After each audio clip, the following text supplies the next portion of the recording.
It's that wee programme about you again, Frank. Oh, you're not watching that. Ah, come on. Give the young ones a chance for a change. They're talking about education this time. Education? National service? That's what the most of them needs, a good dose of national service. How long were you in the army? Now, that's got nothing to do with it. You know, I had a bad chest. About you. About you? About you.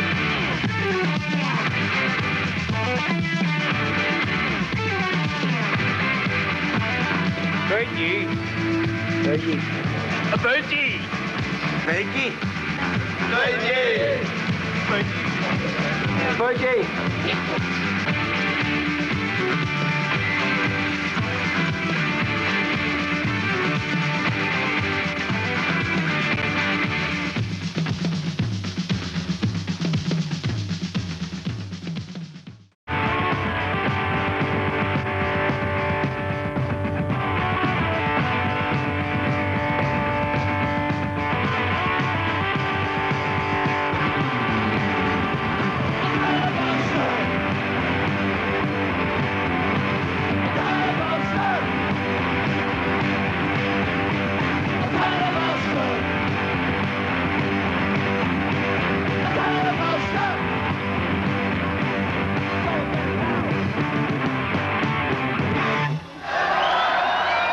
That was in 1978 when we were singing about an alternative Ulster, away from all the violence and trouble that people know Belfast for.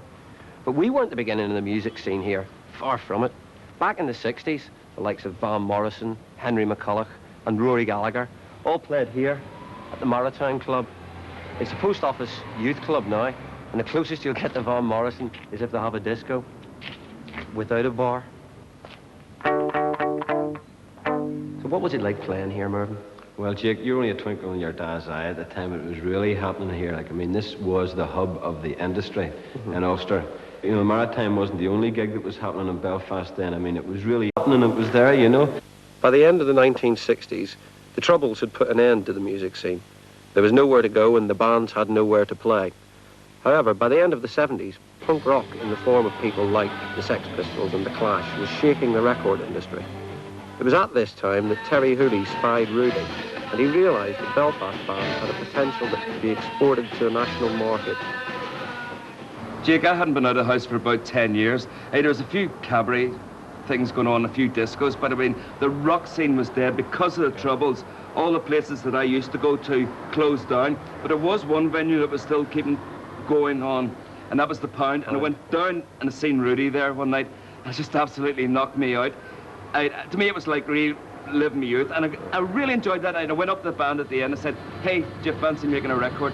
So Big Time was the first single on Good Vibrations record? Yeah, I mean, I just hadn't a clue how you made a record. I think we did it and we put it out. And I mean, I couldn't believe it the first time I heard it played on the radio. Yeah. And it was exciting. And after that, loads of other bands came to us and wanted to be on the label. Thursday, train attendant, talk about the times we had the night before.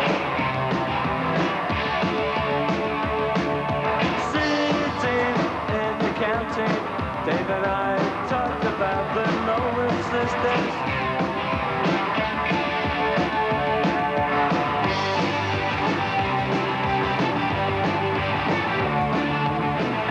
The Undertones was our fourth record release, and what had happened there was a friend of mine had given me his tape from the band up in Derry, and they had sent it to all the English record companies, and they were turned down by everybody. And one day I just decided, out of hell with it, we'll have them on the label.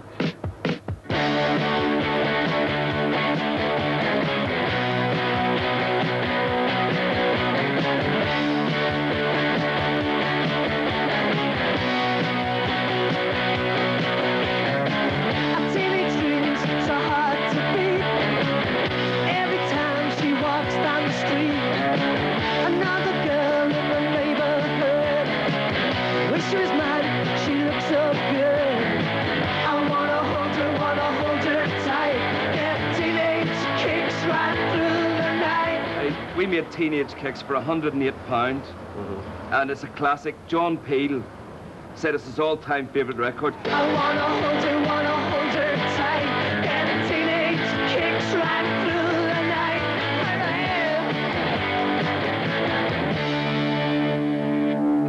1978, but this is 1984. I mean, you dropped off, you stopped for a while. Would you ever get involved again?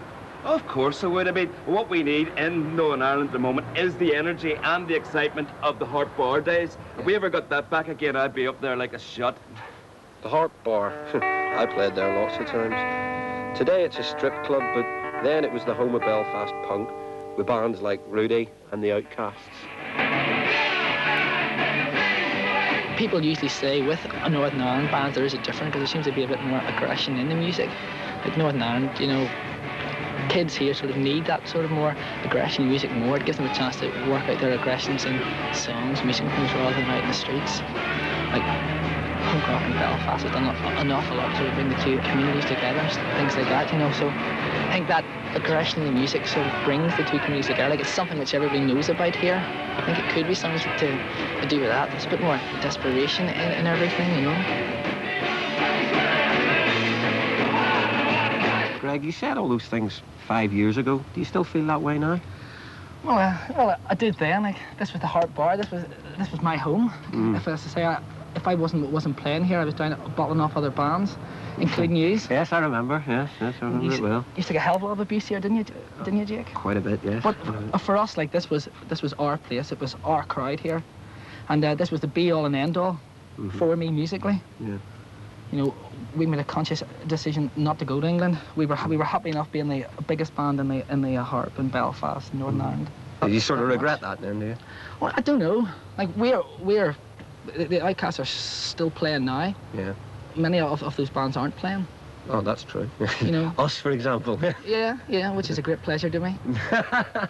I used to watch these like hell, you know. It used to really, really bug me, honestly.